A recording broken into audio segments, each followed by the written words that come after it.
안녕하세요. 저는 제주도에서 한라산을 배경으로 C2 서밋 트레킹 챌린지 프로그램을 운영하고 있는 제로포인트 트레일의 유아람이라고 합니다.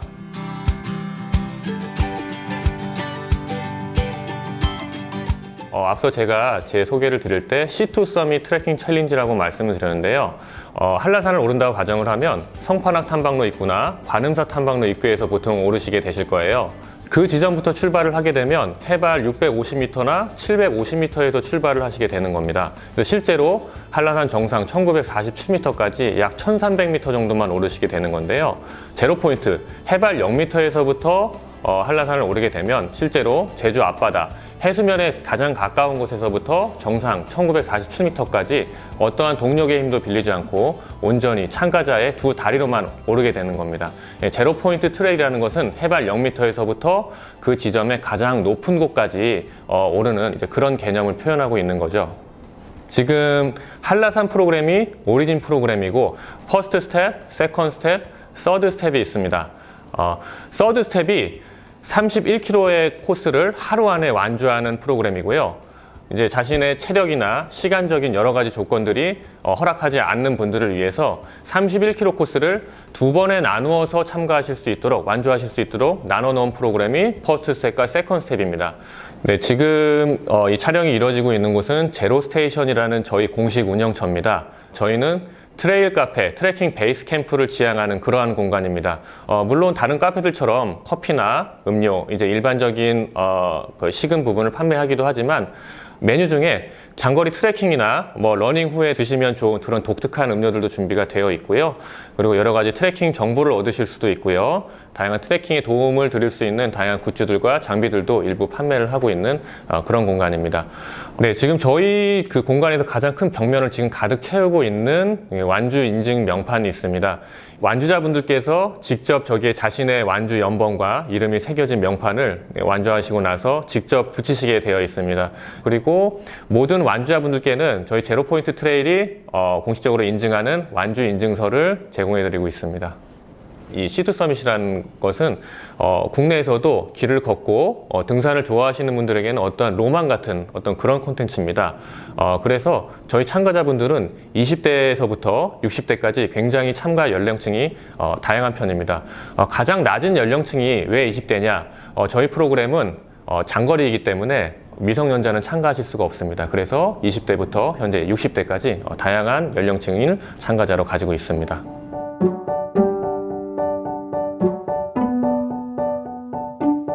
네, 저희 제로포인트 트레일의 이제 BM은 단계별로 설명을 드릴 수가 있을 것 같아요. 지금 현재는 1단계 BM을 지금 수행하고 있는 그런 상황이고요.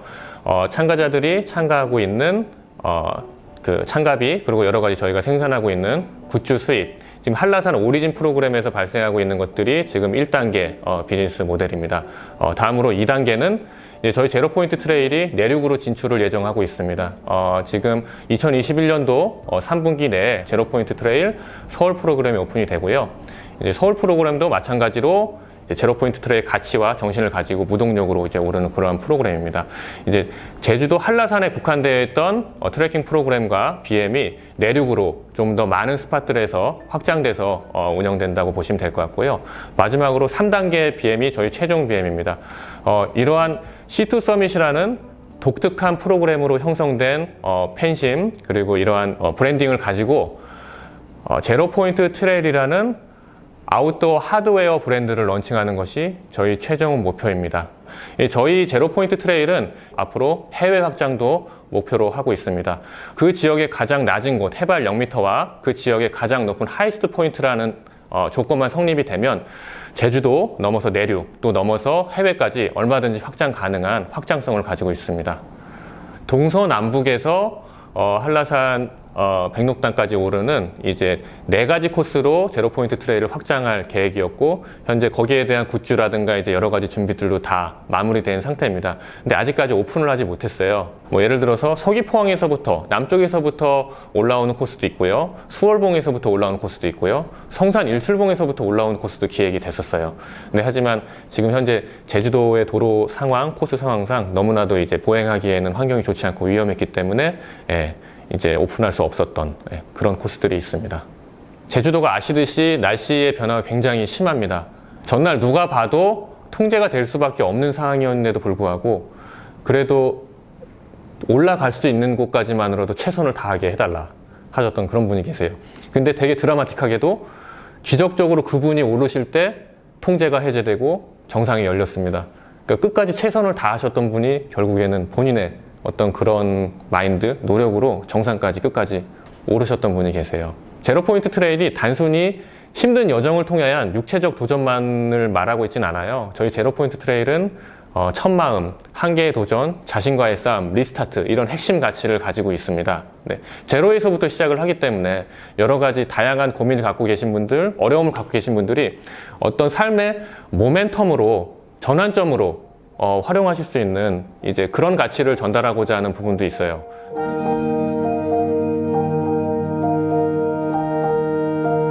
저는 인생은 평생 하고 싶은 일을 찾아가는 여정이라고 생각을 합니다. 다양한 경험을 하고 그를 통해서 내가 진짜 궁극적으로 하고 싶은 일, 내가 해야 되는 일을 찾아가는 과정이라고 생각을 하고 있는데요.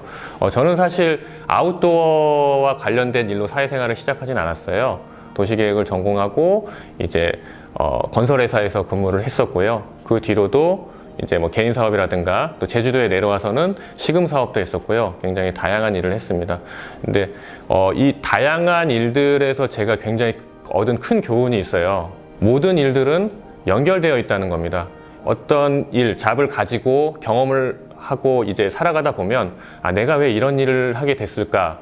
혹은 왜 이 직업을 갖게 됐을까? 살다 보면 그 짧은 찰나라도 좀 후회라든가 이제 그런 느낌이 들 때가 분명히 있을 거라고 생각을 합니다. 근데 지나고 보면 그때 했던 경험들, 그리고 그때 만난 사람들, 모든 것들이 다 제가 지금 이 일을 하기 위한 준비 과정이 아니었나, 네, 그런 생각이 들게 했던 것 같습니다. 네.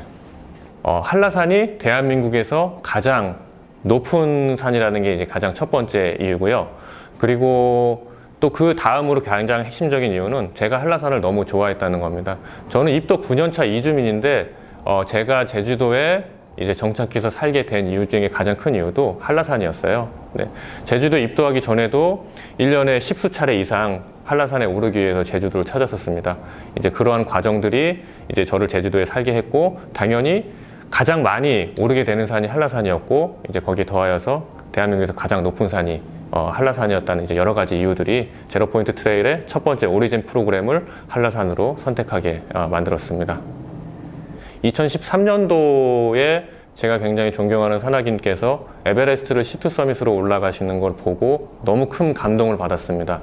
그때 너무 뭉클하고 큰 감동을 받아서 나는 지금 에베레스트에 갈 수는 없지만 대한민국에서 가장 높은 산을 의미 있게 다시 올라봐야겠다 결심을 하고 2014년도부터 이제 한라산에서 이 C2 서밋으로 백록당까지 오르기를 계속 해왔습니다. 계속 혼자서 그 제로포인트 트레일을 도전하다 보니까 많은 것들이 느껴졌어요. 이제 이것들이 저에게 전하는 어떤 가치들이나 그런 영감들, 감동들, 이제 이런 것들을 더 많은 분들과 나눌 수 있다면 더 좋겠다. 그런 그게 출발이었죠. 그래서 제로포인트 트레일을 프로그램으로 기획하게 됐습니다.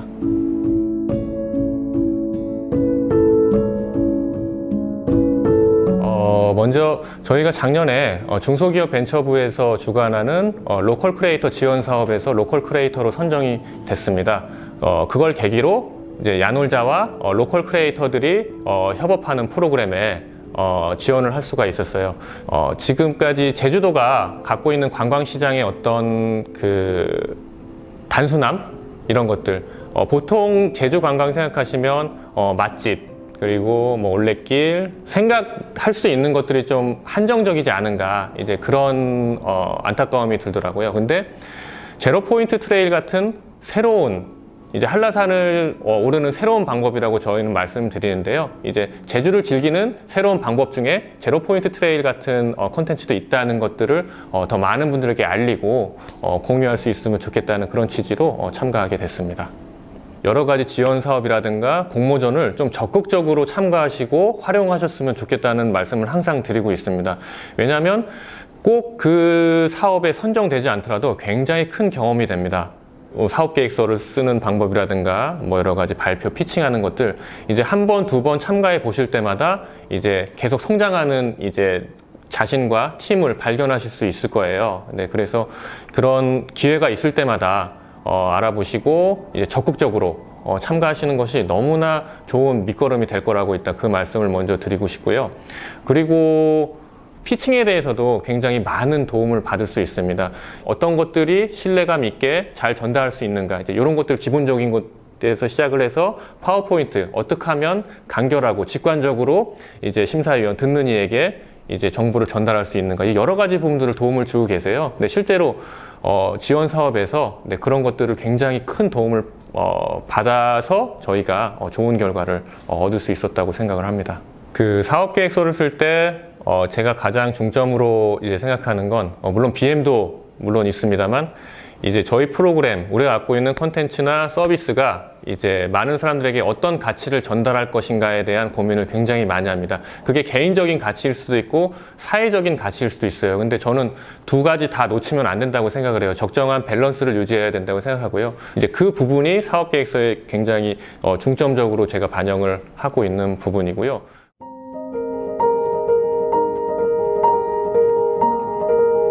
저희가 사실 본격적으로 공식적으로 프로그램을 런칭한 건 2020년 2월이에요. 2020년 2월은 한참 코로나가 굉장히 급격하게 확산하는 시대입니다. 모든 관광 시장이라든가 이동이 제한되고 굉장히 얼어붙었던 그런 시기였는데요. 저희도 물론 굉장히 큰 어려움을 겪을 수밖에 없었는데요. 그럼에도 불구하고 저희가 얻은 것도 분명히 있습니다.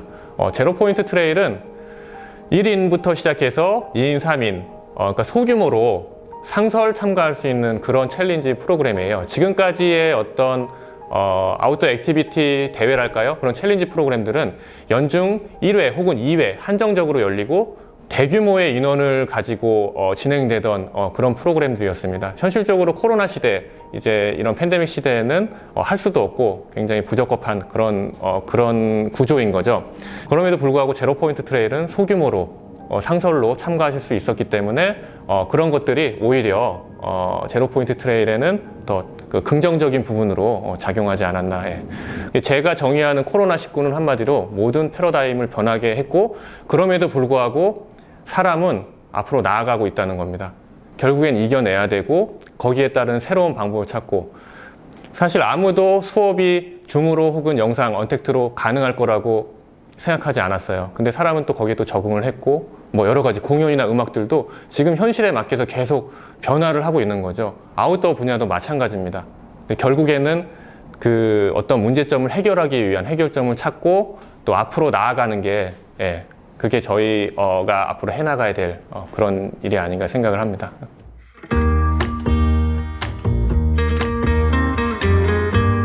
제로포인트 트레일은 이제 저희 단계별 계획에 따라서 제주에서 시작된 프로그램이 이제 서울 그리고 내륙으로 확장을 할 거고요. 이제 나아가서는 해외까지 제로포인트 트레일 프로그램이 확장이 될 겁니다. 그래서 저희가 이제 그걸 기반으로 이제 아웃도어 하드웨어 브랜드를 런칭을 할 거고요. 그리고 굉장히 저희가 큰 그림을 그리고 있는 게 있어요. 내륙 그리고 해외에서 각자 자기가 살고 있는 공간에서 제로포인트 트레일을 경험하고 도전하고 완주하신 분들이, 혹은 완주하지 못하셨더라도 이제 챌린지 도전하셨던 분들이 결국에 인생에 한 번쯤은 제로포인트 트레일이 출발한 곳, 시작된 곳, 제주도로 찾아와서 제로포인트 트레일을 한 번쯤은 경험할 수 있도록 만드는 그런 순환고리를 만드는 것이 저희 제로포인트 트레일의 목표입니다. 저는 앞으로도 새로운 재미있는 프로그램들, 또 많은 분들에게 영감을 드릴 수 있는 그런 챌린지 프로그램들을 계속 개발해 나갈 거고요. 그리고 언젠가는 창업을 준비하시고 저같이 새로운 어떤 도전을 하시는 분들에게 조금이나 도움이 될 수 있도록 제 경험을 말씀드리고 도움을 드릴 수 있는 일들을 하고 싶습니다.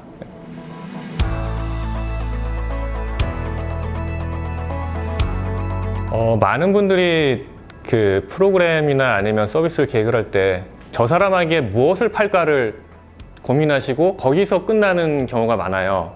근데 그 사람에게 그 준비된 걸 그걸 팔면 그 비즈니스는 끝나게 된다고 생각해요. 물론 제 개인적인 생각입니다만, 저 사람에게 어떤 가치를 전달할까에 대한 진지한 고민이 있어야만이 지속 가능한 사업이랄까요? 이제 그걸 영위할 수 있지 않은가 그런 생각을 해요. 저 사람들에게 궁극적으로 우리가 전달하려고 하는 가치가 무엇인가가 코어 밸류가 확실하게 정해지면 그들에게 제공할 수 있는 것들이 다양해질 수 있습니다. 이것도 팔 수 있고 이 서비스들도 전달할 수 있고 다양한 것들을 아우를 수가 있게 된다고 생각을 해요.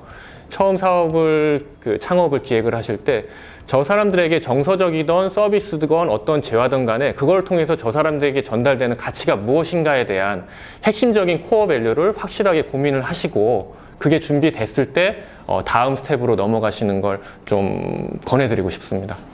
많은 분들이 저희 제로 포인트 트레일이 세상에 나왔을 때 이런 말씀을 하셨어요. 비행기를 타고 오가거나 혹은 바닷가에서 맑은 날 백록담을 바라봤을 때 너무 까마득한 거리감 때문에 이게 과연 현실적으로 물리적으로 가능한지 믿을 수가 없다는 말씀을 하셨어요. 근데 대부분 참가자들은 나중에 이런 말씀을 하십니다. 그럼에도 불구하고 내가 지금은 확신할 수 없지만 용기를 가지고 제로의 순간에 서고 한 발 내디디니까 이게 나에게 현실로 다가오더라. 그래서 더 큰 성취감과 감동으로 남았다라는 말씀을 하십니다. 뭐 다른 일들도 마찬가지인 것 같아요. 어려운 일들 많죠. 근데 중요한 건 내가 용기를 가지고 한 걸음을 걸을 수 있느냐, 그게 가장 중요한 게 아닐까 합니다. 실패는 할 수 있어요. 올라가다 실패하면 다시 준비를 해서 다시 도전을 하면 됩니다. 가장 중요한 건 첫 걸음을 내딜 수 있는 용기가 아닐까 합니다. 그래서 저희는 세상의 모든 도전을 응원합니다.